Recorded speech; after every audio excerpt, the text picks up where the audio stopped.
Hello there. Oh merde. Damn! Oh mais... King!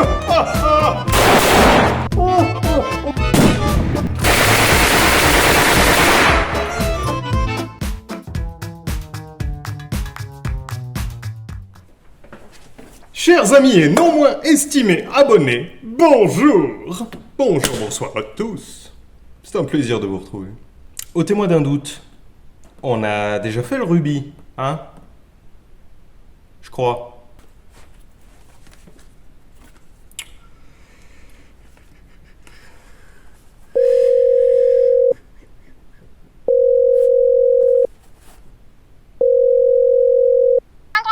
Oui, bonjour, la DCSI. Écoutez, j'aurais une question à vous poser. J'ai déjà fait un épisode sur le rubis ou pas? Ah oui, mon identifiant. Alors, tout en minuscule, gros Tarba, on va te retirer tes agréments FISA. Tarba. Non, T. Non, T, comme ta gueule.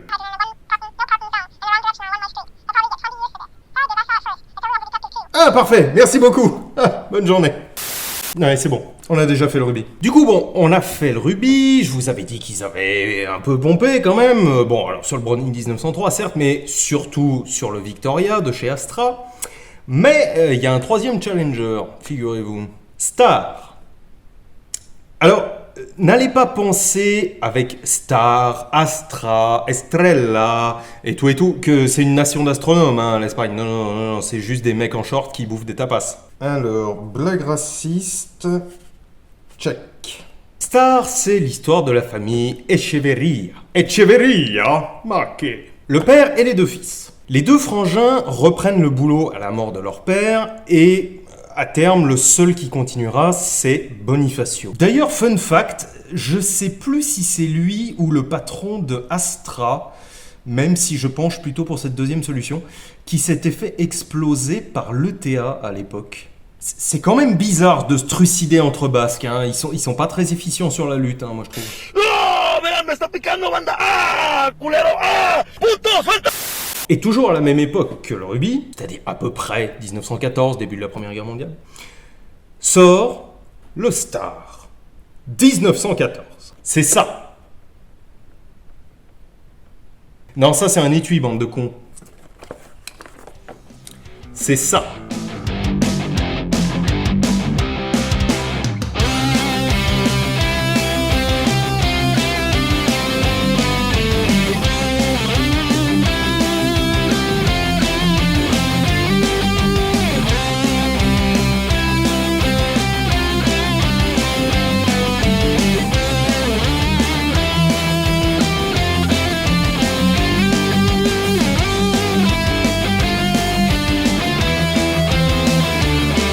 Cette arme qui est plus ou moins basée sur le Mannlicher 1901, en gros chez Star il y aura deux grosses inspirations, c'est le Mannlicher et le Colt 1911. Cette arme donc connaîtra trois variantes. Le premier type que les collectionneurs appellent troupe. C'est lui, canon long de 14 cm, 910 grammes et 9 coups dans le chargeur. Le deuxième type, c'est le modèle officier. C'est ce que les collectionneurs appellent le modèle officier, parce qu'en réalité, c'est pas du tout une appellation officielle. Canon plus court et plus compact. 12 cm 5 de canon, 880 grammes et uniquement 7 coups. Et le troisième, que tout le monde oublie, c'est une sorte d'hybride entre le 1914 et le Colt 1911. Avec une culasse plus épaisse et une poignée un peu plus arrondie, il deviendra le modèle 1926 et il préfigure en fait le glissement vers les clones de Colt 1911 que seront les séries A, B, M et P chez Star. C'est pas une banque ça, l'A, B, M, P ? Il en sera livré 24 700 à l'armée française et sa réputation est meilleure que celle du rubis. Sincèrement, j'en doute. Je sais pas pourquoi, hein, mais j'en doute. Enfin si, je sais pourquoi. Le problème en fait du rubis, c'est qu'on met dans le même panier les fabrications sous contrat officiel des fameux fabricants officiels dont je vous avais parlé dans l'épisode qui était consacré au rubis, et les fabrications complètement au schnapps fait par des mecs en Marseille, déglingués à la sangria à 8h du matin et armés d'une pioche. Sauf que non. Dans ce cas, les gars, mettez-moi, sans rire, dans le même panier, l'ERMA EGM1 et les USM1 de 1943. Bah non, hein, c'est pas pareil. Hein. Quand je lis qu'en mars 1918, sur les 1000 exemplaires de ce truc-là livrés à l'armée française, seuls 23 seront refusés. Et que du coup, ça en ferait une meilleure arme que les rubis officiels? Bah non. J'aimerais bien voir combien de rubis officiels ont été refusés à la même période. Juste pour rire. Je me trompe peut-être, hein, mais ça doit ressembler à peu près aux mêmes proportions. Si ce n'est que des rubis, on en livrait 50 fois plus par mois et qu'on en a fait 38 fois plus en tout. Fatalement, ça augmente un petit peu statistiquement la possibilité qu'il y en ait un qui soit un peu déglingos dans le tas. Oui, vous allez dire que je défends un peu le rubis contre vents et marées. Eh ben oui. Oui. Désormais, c'est ma mission. Rubyman. Bon, bah du coup, comparons les deux. Et d'abord, au tir. Alors, avant même de mettre un coup de feu, on va déjà comparer les queues de détente. Juste comme ça. Revoici le rubis. C'est celui de l'épisode et je trouve toujours qu'il a une prise en main. Oh, merveilleuse. L'arme est parfaitement vide. 3,8 kg.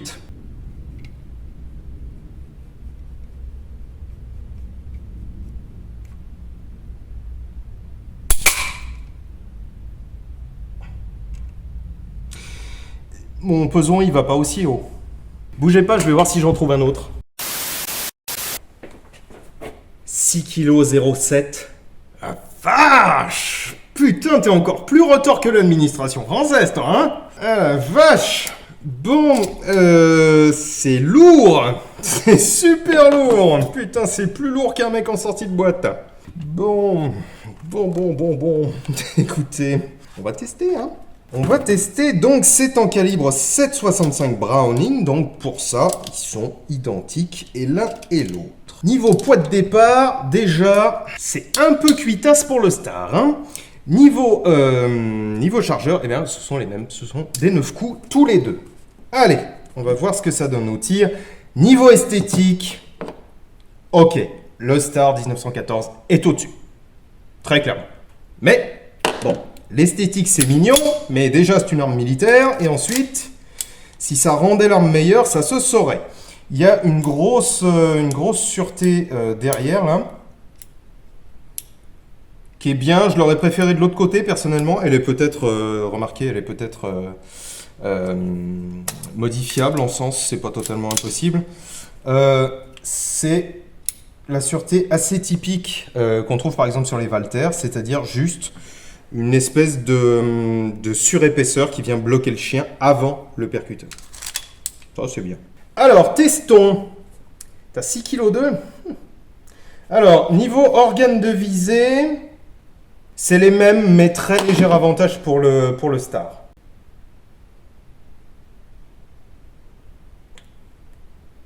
C'est pas possible, j'ai la sûreté là ou quoi ?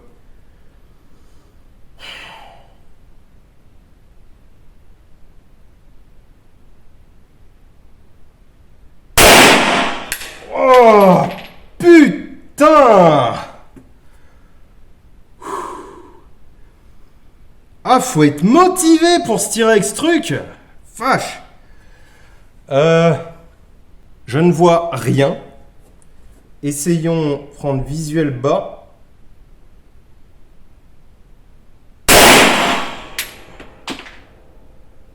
Ah, là j'y suis. Ok. Oula, donc c'est très très haut.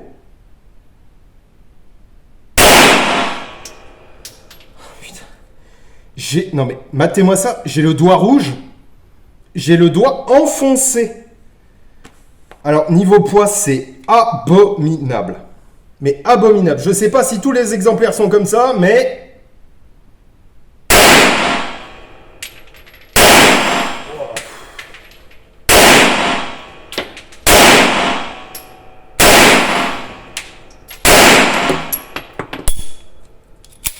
Clic. Oh la vache, j'ai chaud. Alors, les sensations de tir sont meilleures. je trouve, sur celui-ci qui recule un peu plus. C'est plus gras, c'est plus sympathique. Je sais pas à quel point je bouge ou pas. Mais alors, cette queue de détente, mais c'est. Oh là là là là là là, putain. Non, mais 6,07 kg, vous vous rendez compte? 6,07 kg, mais c'est une dinguerie. Peut-être que c'est cet exemplaire-là en particulier. Auquel cas, les gars, revoyez un peu vos copies sur... Il y en a que 23 qui ont été refusés, hein. Parce qu'à ce compte-là, ça, pardon. Ok, en contexte militaire, pourquoi pas. Enfin, le but, quand même, d'un tir de réaction, c'est qu'il y ait tir. Le mot important dans tir de réaction, c'est tir. Il faut quand même que je puisse le déglinguer, l'allemand en face, là. Hein. Pardon, hein, mais on se battait contre les Allemands, qu'est-ce que vous voulez que je vous dise? Ouais. Pour le reste, bon, bah, écoutez, la percussion est franche. Ça... Non, les douilles sont bien. Il n'y a pas de souci à ce niveau-là. Mais alors, waouh. Du coup, niveau précision, je me souviens plus tout à fait ce que j'avais fait avec le rubis. Mais oh là là, oh là là là là là là. Alors, le Star est moins lourd de façon évidente. Ça, c'est une grosse brique. Mais la prise en main est moins bonne. Elle n'est pas mauvaise. Elle n'est pas mauvaise. Mais elle est moins bonne. De loin. Elle est vraiment moins bonne. Et surtout, mais... J'ai l'impression d'être en train de poser une pêche, quoi. Enfin, sans déconner. Vous avez vu, le premier coup, j'ai cru que j'avais la sûreté. Et c'était pas du chiquet, hein, je vous jure. Alors, niveau précision, de toute façon, on peut pas tellement comparer. Il faudrait 2 exemplaires RAID 9 avec la même longueur de canon, ce qui sera pas, du coup, possible. Bon. Mais quand même, avantage net au rubis pour une simple raison. 3,8 kg. Pas 6,3 kg. 6,03 kg, pardon. Ensuite, niveau qualité de finition, moi je vois pas de différence franche, je vois pas de différence fondamentale. En termes de qualité d'ajustage,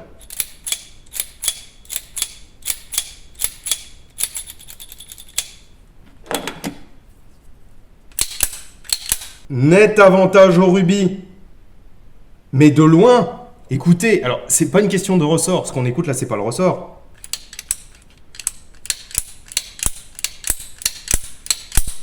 Là, c'est à la limite du gras. Tout est souple, tout est fluide. Là, ça accroche. On est d'accord, c'est pas les 2 mêmes exemplaires. Mais quand même, pardon, avec ce que j'ai sous les yeux, avantage au rubis. Alors, pour le démontage. Alors, déjà, avantage niveau éjection du chargeur. Enfin, déverrouillage du chargeur, puisque le rubis, c'est en dessous, c'est relou. On est d'accord. Là, gros bouton, il est vraiment gros en plus, donc ça c'est vraiment pratique. Pour le démontage en lui-même, eh ben, ça se passe ici, on appuie sur la dalle P, sur la pédale, et cette partie-là se taille. Bon, c'est assez rigolo. Et puis ensuite, je sais plus comment ça se fait.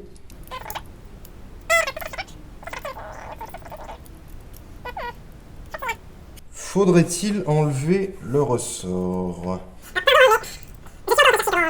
Et excusez-moi, mais pour le rubis, non seulement je cherche pas comment ça marche, mais en plus, j'ai pas besoin d'outils.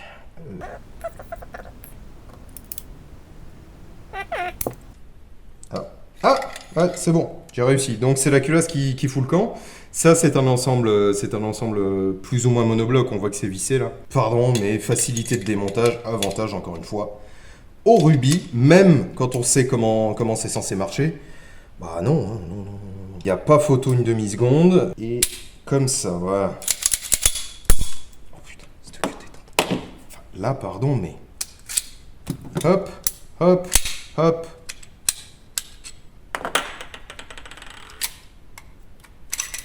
Et hop! Ah là, il est démonté le bordel. Et dans l'autre sens, et ben hop, hop, hop. Il y a que le canon qui est un petit peu chiant à remettre parfois. Voilà. Et hop! Et voilà, il est remonté. Pardon, mais encore une fois, avantage. Rubis! And the winner is... is Ruby. Bouh. Je dis pas que c'est une mauvaise arme. Je dis juste que, putain, arrêtez de le comparer au rubis. Et arrêtez de me dire que sa réputation est meilleure que le rubis. Mais allez vous faire cuire le cul, ouais. Jamais de la vie. Jamais de la vie, mais tellement jamais de la vie. Voilà, bon, alors, encore une fois, c'est le seul et unique exemplaire de Star que j'ai vu de ma vie. Et avec lequel j'ai tiré. Ok, c'est peut-être pas exhaustif. Avec ce dont je dispose, Ruby is the winner. Sauf sur le chargeur. Ça, il n'y a aucun problème à ce niveau-là. Alors, faisons-en quelques-unes quand même encore comme ça. Une main. Oh là là, putain, le poids de départ, mais c'est assez abominable. Oh, pouf. Bon. Combien il m'en reste 4. 4. Faisons un méton. Bien. Je suis exactement dans la même situation qu'avec mon rubis. Je suis un petit poilu sous-officier en 1916, mettons. Et un marcassin Fritz se pointe. Ah!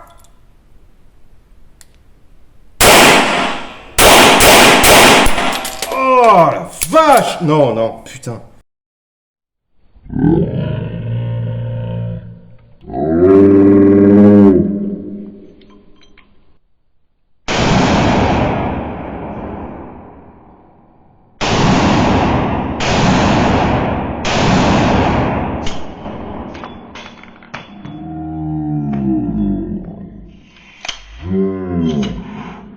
Ah, ce poids de détente, mais c'est abominable, quoi. C'est abominable. Vous avez vu la vitesse à laquelle je tire. Et je te parie qu'en plus, j'ai foutu ça n'importe où. Mais vous avez vu la vitesse à laquelle j'arrive à aligner les brunons, là? Non, mais bordel. Non, non, non, mais non. Mais non, me dites pas que c'est meilleur que le rubis. Mais tellement pas. Tellement pas, jamais. Bon, il y a tous les possesseurs de Star 1914 qui vont venir me dire « Bah ouais, mais mon exemplaire, il a une queue de détente à 2 kg. Ouais, mais mon exemplaire, il a une queue de détente à 857 grammes,35. » Vous me fatiguez d'avance. Alors à noter, le Star 1914 aura 2 variantes de plus. 2 vraies variantes. Parce qu'il y en aura chez Star qui lui ressembleront, mais ce ne sont pas des variantes. Les variantes, ce sont le 1920, qui est globalement le même, mais en 635 et 765. Et le 1919, syndicaliste. En réalité, son vrai nom, c'est le 1919 Police. Mais il a été surnommé modèle syndicaliste. Déjà, rien que ça, moi, je me frotte les mains. Quand t'entends syndicalisme et 1919, là, tu te dis « Ouh, ça doit être l'histoire bien croustillante, ça !»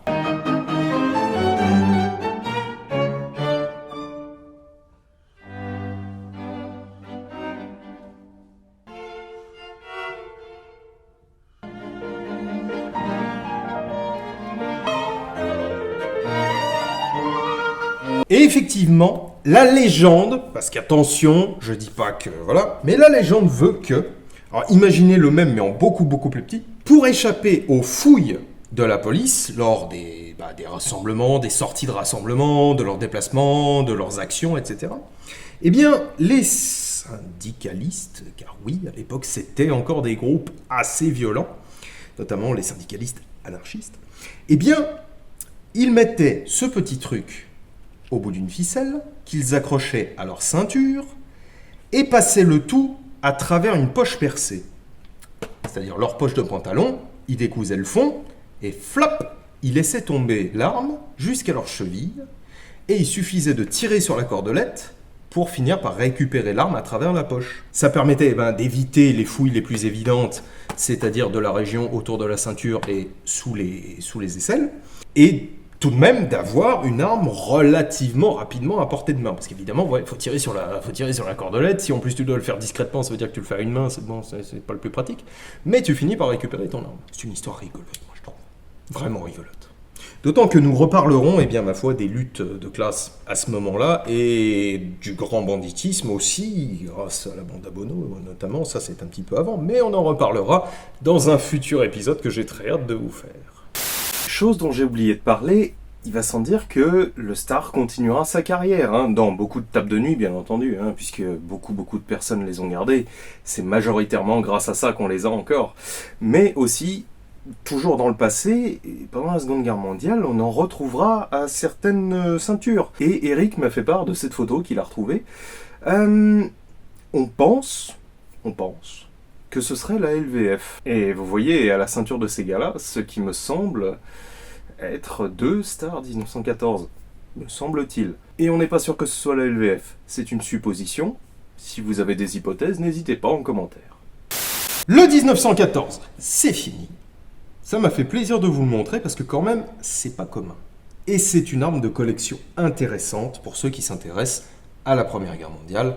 Côté français, ça fait partie des armes qui ont réellement compté. Il y en a eu peu, mais malgré tout, ça fait partie des icônes. Petites icônes. On est loin de lui. Mais quand même. Voilà. Merci à tous. Merci aux abonnés. Merci aux tipeurs. Ça me fait très plaisir les mecs. Merci pour votre soutien. Je vous dis à samedi prochain. Mangez des légumes et buvez de l'eau. Faites une ratatouille quoi. Ciao!